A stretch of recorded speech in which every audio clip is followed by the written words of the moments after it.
श्री गणेश अंक में श्री गणेश लीला में नरांतक वध।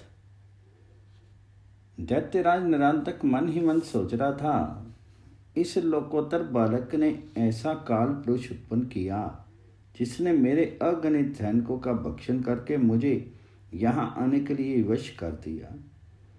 निश्चय ही मुझे इसके समीप भुक्ति और मुक्ति दोनों प्राप्त होंगी। इस कारण मैं इसे युद्ध में पराजित कर दूं या इसके हाथ मारा जाऊं, प्रत्येक दृष्टि से मेरा लाभ है। इस प्रकार विचार करके उसने विनायक से कहा, तुमने अनेक इंद्रजालिक क्रियाएं की, किंतु तुम्हें पता नहीं कि दैत्य स्वाभाविक ही मायावी होते हैं। जिस वीर पंगव के निश्वास से पर्वत हिल जाते हैं, जिसके भू क्षेप मात्र से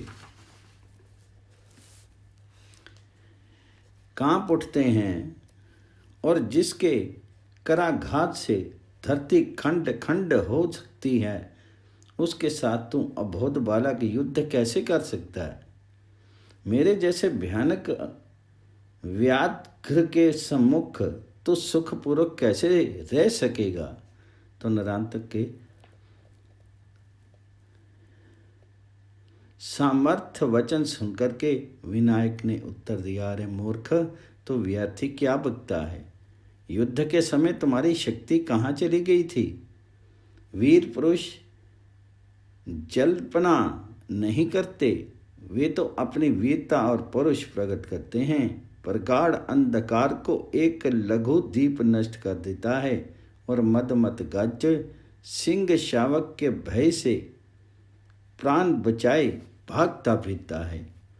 निर्भय बाल विनायक के वचन सुनकर के क्रोध से कांपते हुए नरांतक ने भीषण गर्जना की। महान असुर बालक ब्राह्मण पुत्र विनायक की ओर झपटा ही था कि काशीराज ने अपना धनुष बाण लेकर के उससे कहा, निर्लज, तू अपना दुर्लभ जीवन क्यों नष्ट कर रहा है? सुखपूर्वक रह, दीपक ज्योति पर पतंग की तरह क्यों मरने जाता है? अत्यंत कुपित नरांतक ने काशीराज का तिरस्कार करते हुए कहा, तेरे जैसे नरों का भक्षण करते रहने के कारण ही मेरा नरांतक नाम प्रख्यात है। तो मेरे विरुद्ध इस विप्र बालक की शरण लेकर के जीवित कैसे रहेगा? मूढ़, विनाश काल में बुद्धि विपरीत हो जाती है और मित्र भी शत्रु हो जाया करते हैं। अब तेरे जैसे महान पापी का संहार करके पृथ्वी का भार हल्का करने के लिए ही परमात्मा विनायक के रूप में अवतरित हुए हैं और तेरे कुकर्मों के कारण तेरे देवगण वर एवं पुष्प समाप्त हो चुके हैं। राजा ने इतना कहा था कि अपने गर्जन से पृथ्वी को कंपित करते हुए नरांतक ने काशीराज का धनुष बाण छीन करके उसके टुकड़े टुकड़े कर दिए और फिर स्वयं उन्हें पकड़ करके धरती पर पटक दिया।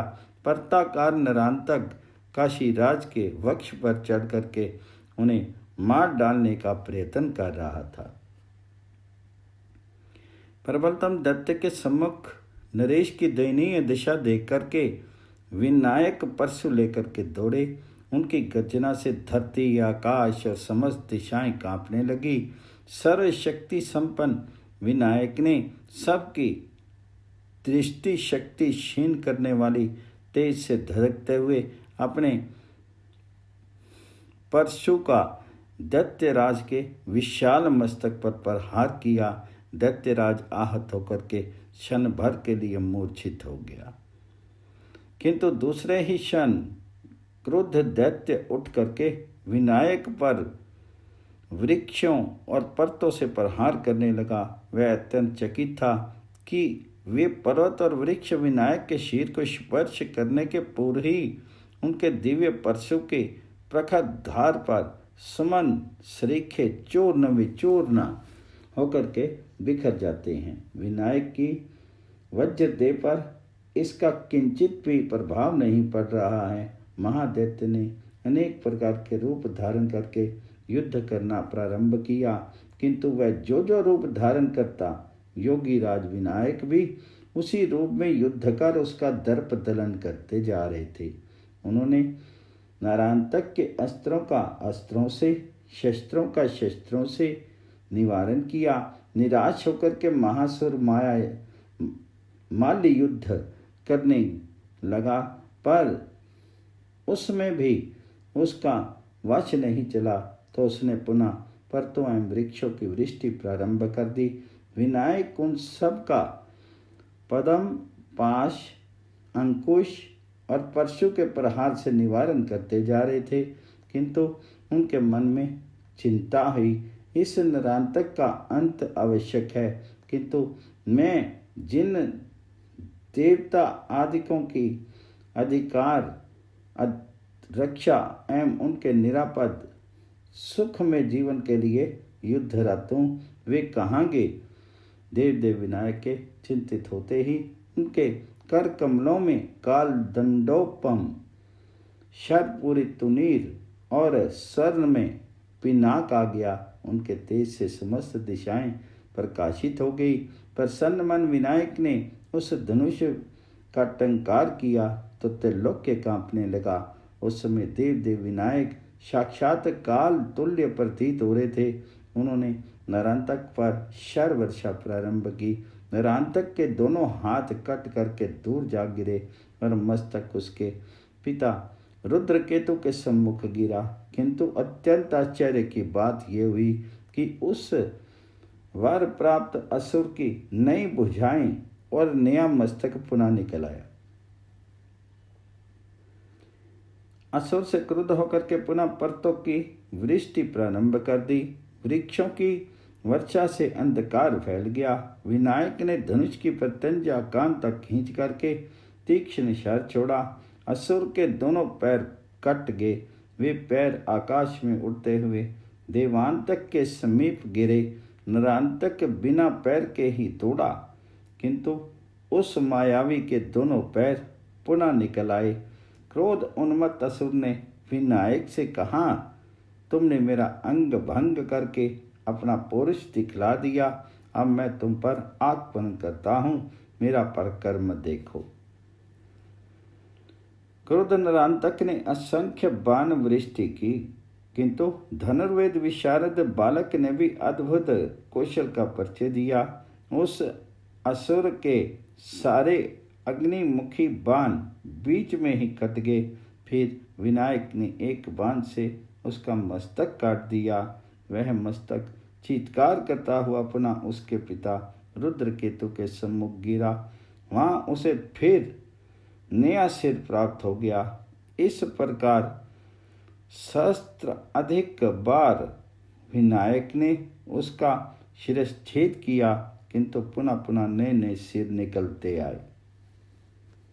ये देख करके विनायक चिंतित हुए। वर प्राप्त असुर कैसे मरे, वे सोचने लगे। अंततः उन्होंने उसे मोहित किया। मोहग्रस्त नरांतक को स और पर का भेद नहीं रहा। उसे दिन रात में भी अंतर नहीं दिखता था। एक क्षण वह समझता था कि दिन है, दूसरे क्षण उसे रात्रि प्रतीत होती। ये क्षण भर स्वर्ग में तो, क्षण भर पाताल में, क्षण भर जागृत तो क्षण भर सुषुप्ति का अनुभव करता। विनायक स्त्री है या पुरुष, अपने हैं या पराये, निर्जीव है या सजीव, नरांतक को कुछ भी जान नहीं पड़ता था। उसे मति विभ्रम हो गया। उसने मन ही मन कहा, शूलपाणी शिव ने वर प्रदान करते हुए कहा था कि ऐसे ही समय तुम्हारी मृत्यु होगी। उसी समय विराट रूपधारी विनायक ने उस महादैत्य नरांतक को अपने हाथों से सुकोमल पुष्प की तरह मसल करके फेंक दिया। विनायक की जय हो, जय हो, जय हो।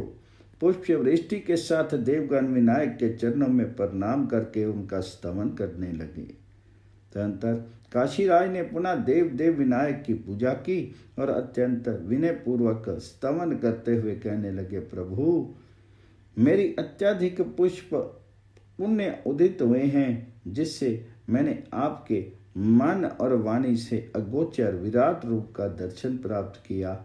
आपने 33 कोटि देवताओं को पराजित करने वाले महान नरांतक का अंत करके जगत का बड़ा उपकार किया।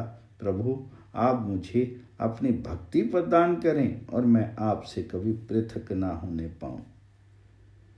विनायक की जय बोलते हुए काशीराज ने प्रसन्न होकर के ब्राह्मणों को दान दिया। फिर उन्होंने सुखी पृथ्वी और नागलोक के राजा महाराजाओं को अपने अपने राज्यों की सुव्यवस्था करने की प्रेरणा प्रदान कर दी। इस प्रकार धरती और नागलोक क्रूरतम असुर से मुक्त हुए। अवस्था का आधा भार उतर गया।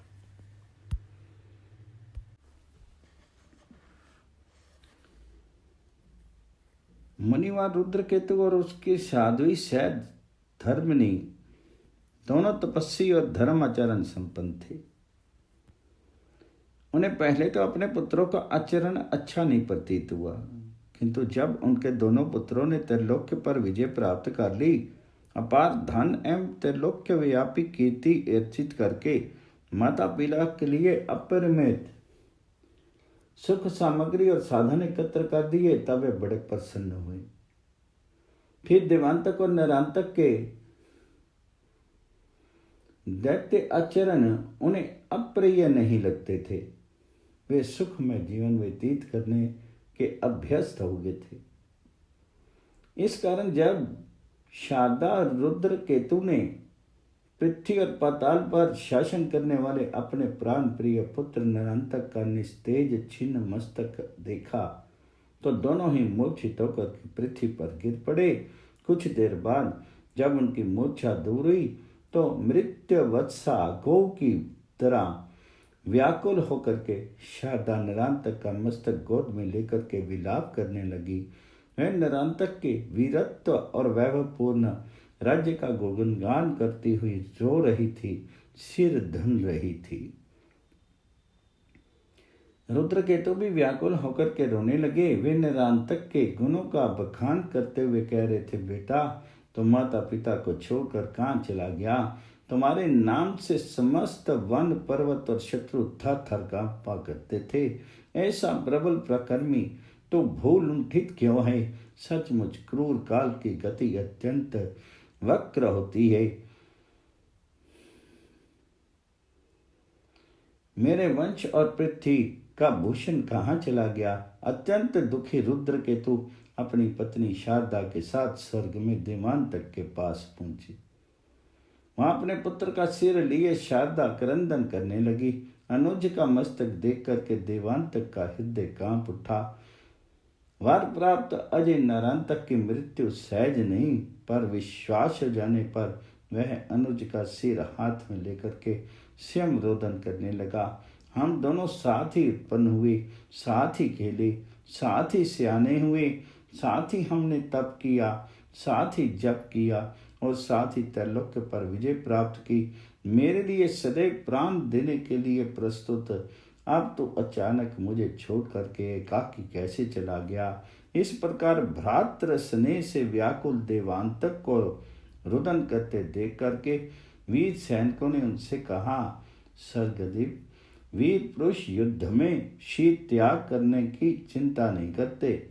मृत्यु तो सुनिश्चित होती है। प्रत्येक जीवधारी को आज नहीं तो 100 वर्षों बाद मरना ही पड़ेगा।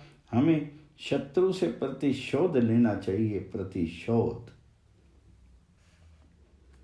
ये सुनकर के देवांतिक ने अपने माता पिता से कहा, आप लोग चिंता छोड़ करके विश्राम करें।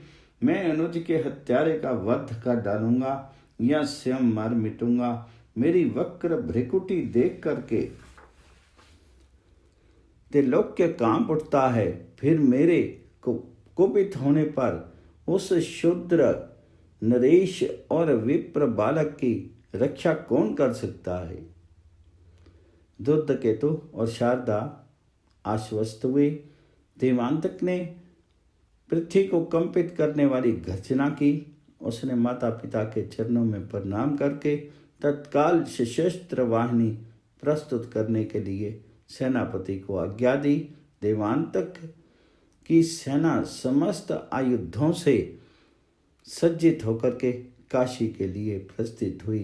देवांतक क्रोध से दांत पीस रहा था। उसकी भुजाएं शत्रु के सर्वनाश करने के लिए भड़क रही थी। इस प्रकार परमवीर रुद्रकेतु पुत्र देवांतक अपने असंख्य सैन्य सहित पृथ्वी के सहिष्णु एवं शांत गांवों और नगरों को झिलाता हुआ, लूटता हुआ तथा रक्त से खेलता हुआ काशी के समीप पहुंचा। देवांतक की पराजय। प्रबलतम असुर नरांतक की पराजय और वध से पृथ्वी और पाताल लोक में नव जीवन का संचार हो गया था। नई चेतना उत्पन्न हो गई थी। काशी राज की प्रजा में तो अपरिमित आत्मबल उदित हुआ था। पृथ्वी के पराजित और पीड़ित नरपति तथा देवगण विनायक के चरणों में एकत्र होने लगे थे। वे त्रिलोक के त्राता विनायक के संकेत पर प्राण अर्पण करने के लिए प्रतिक्षण प्रस्तुत हो गए। नरांतक की मृत्यु का संवाद पाते ही उसका भाई देवांतक काशी राज पर भीषण आक्रमण करेगा, ये पहले से ही निश्चय था। इस कारण काशी में सर्वत्र सावधानी थी। युद्ध भूमि में देवांतक को पराजित कर देने के लिए सभी प्रस्तुत थे। विनायक के आदेश के अनुसार यथाशीघ्र समुचित व्यवस्था कर ली गई थी। इस कारण असुर सैन्य द्वारा काशी को घेरे लेने के संवाद से कोई आश्चर्य नहीं हुआ, किंतु काशीराज देवांतक के प्रताप के समृद्धि से कांप उठे। वे तुरंत वहां पहुंचे जहां बाल विनायक बालकों के साथ खेल रहे थे। राजा ने हाथ जोड़ करके निवेदन किया, लीला रूपधारी जगदीश्वर, आपके चरणों में प्रणाम है। अनेक प्रकार की मधुर मनोहर लीला करने वाले चराचर गुरु, आपके चरणों में बारंबार नमस्कार है। आपने बालक रूप में ही अनेक अवसरों पर हमारी रक्षा की है। अब महादैत्य देवांतक से भी हमें बचाइए। उसने लक्ष्य सैनिकों के साथ राज्य को घेर लिया। राजा की प्रार्थना सुनते ही बाल विनायक ने परम तेजस्वी विशाल स्वरूप धारण कर लिया। वे सिंह पर आरूढ़ थे। उनके हाथों में धनुष, बाण, तलवार और परशु आदि आयुध थे। सिद्धि बुद्धि उनके साथ थी। उनके तेज के सम्मुख सूर्य मलान हो रहे थे। उनके नेत्रों से अंगारे बरस रहे थे। उनकी भयंकर ध्वनि से दिशाएं थर्रा उठी। महोत्कट विनायक ने अगणित सैनिकों के साथ नगर पर घेरा डाले देवांतक के विशाल सैन्य को देखा तो उन्होंने सिद्ध देवी से कहा, तुम इनके विनाश के लिए विशाल सेना की व्यवस्था करो। सिद्धि देवी ने विनायक के चरण कमलों में प्रणाम किया और उन्होंने तुरंत देवांतक की सेना के समीप जाकर के भयानक गर्जना की। उसकी गर्जना की जो भयानवी प्रतिध्वनि हुई, उससे पर्वत और वृक्ष कांप उठे। उनके स्मरण करते ही अनिमा, गरिमा, महिमा, लघिमा, प्राप्ति, प्राकम्य, वशित्व और ईशत्व नामली 8 महादेवियां उपस्थित होगी। वे सभी गज, अश्व, रथ और पैदल नाना प्रकार के शस्त्र स्त्री सैनिकों के साथ थी। उन 8 देवियों ने अपनी अपनी सेनाओं का अद्भुत व्यू निर्माण करके अत्यंत भयानक गर्जना की। वीर रमणियों की विचित्र व्यू रचना एवं उन्हें युद्ध के लिए प्रस्तुत देख करके देवांतक ने सिर थाम लिया। उसने सोचा, कहाँ तो मैं काशीराज और महोत्कट को मिट्टी में मिला देने के लिए आया था और कहाँ मुझे सर्वप्रथम नारी जाति के प्रतिरोध का सामना करना पड़ रहा है। बाल विनायक की चकित कर देने वाली अत्यंत विलक्षण नीति है। वे नारियां हमें समाप्त कर देने या मर मिटने के लिए प्रस्तुत हैं। यदि मैंने इन्हें पराजित भी कर दिया तो यश तो मिलने से रहा, किंतु यदि इनके पराक्रम से मैं विजय नहीं प्राप्त कर सका तब कितना अयश होगा। इस प्रकार देवांतक अपने मन में विचार कर ही रहा था कि उसके एक सेनापति ने कहा, स्वामीन, आप सेना के पीछे चले जाएं, वहाँ की व्यवस्था दृष्टि रखें, यहाँ हम इन्हें यथाशीघ्र परास्त करते हैं। सेनापति के वचन से प्रसन्न होकर के देवांतक ने अपने सैनिकों को प्रोत्साहित किया, वीरो, तुम अपने साम्राज्य की रक्षा के लिए युद्ध करने आए हो, ये तुम्हारा पुण्य कर्म है, निश्चय ही विजय श्री तुम्हें वरण करेगी। देवांतक के कर्दम, दीर्घदंत, तालझंग, यक्ष्म, घंटासुर, रक्तकेश, कालांतक और दुर्जय नामक असुर दुर्जय योद्धा थे। उन्होंने देवांतक को नमस्कार किया और 8 महान देवियों के व्यू के सम्मुख डट गए। देवियों और असुरों में भयानक संग्राम छिड़ा। नाना प्रकार के अस्त्र शस्त्रों एवं तीक्ष्ण शरों की वर्षा होने लगी। शत्रुओं के मस्तक बुझाएं और पैर कट कट करके पृथ्वी पर गिरने लगे। अश्व और गज भी घायल होकर के पृथ्वी पर छटपटाते हुए प्राण त्याग रहे थे। पृथ्वी रुंड मुंड से पटती जा रही थी। देवियां और असुर दोनों अपनी अपनी विजय के लिए प्राणपण से प्रयत्न कर रहे थे, किंतु कभी असुरगण विजयी होते थे, कभी अष्ट सिद्धियों का सैन्य विजयी होता था। इस प्रकार असुरों और देवियों से अत्यंत भयंकर संग्राम चल रहा था। क्रोध कालांतक शस्त्रों को छोड़कर के परकम्य से द्वंद्व युद्ध करने लगा। उनकी शक्ति के सम्मुख देवी प्राकम्य को शिथिल होते देख वशित्व ने तत्काल उनकी सहायता की। उन्होंने तत्क्षण कालांतक का मस्तक काट दिया। चीत्कार करता और रक्त का फव्वारा छोड़ता कालांतक का सिर पर्वत शिखर पर जा गिरा। उसका कबंध नाचता हुआ धराशायी हो गया। ये देख करके दैत्य सेना में हाहाकार मच गया। फिर तो अत्यंत कुपित होकर के दैत्य नायक मूसल और मल 2 असुर योद्धा महिमा आदि को मार डालने के लिए भयंकर युद्ध करने लगे। उन्होंने प्राकम्य पर भीषण शस्त्र वर्षा की। ये देख करके इष्टा, वष्टा और विभूति आदि वीर देवियां उनके सम्मुख आ गई। उन्होंने दैत्यों पर बड़े वेग से 4 पर्वत उठा करके फेंके। वीर असुर भीषण पर हार नहीं सह सके, वे वहीं चूर्ण हो गए। उधर परम शक्तिशाली अनिमा ने बलात् कदम की शिखा पकड़ ली और उसे घुमा करके पृथ्वी पर इतने जोर से दे मारा कि उसके प्राण पखेरु उड़ गए। उसके शीर का रक्त चारों ओर फैल गया। महिमा, गरिमा और लघिमा ने वृक्षों के प्रहार से यक्षम, तालजंग और दीर्घ दंत को मार डाला। महाबलवान दुर्जय दैत्य घंटासुर और रक्तकेश को पकड़ करके वशिष्ठा और सिद्धि बुद्धि ने उनके मस्तक पर वज्र मुष्टि का इतना भयानक प्रहार किया कि वे असुर रक्त वमन करते हुए मृत्यु मुख में चले गए। अन्य असुर भी इसी प्रकार स्त्री सैनिकों द्वारा मार डालेगी।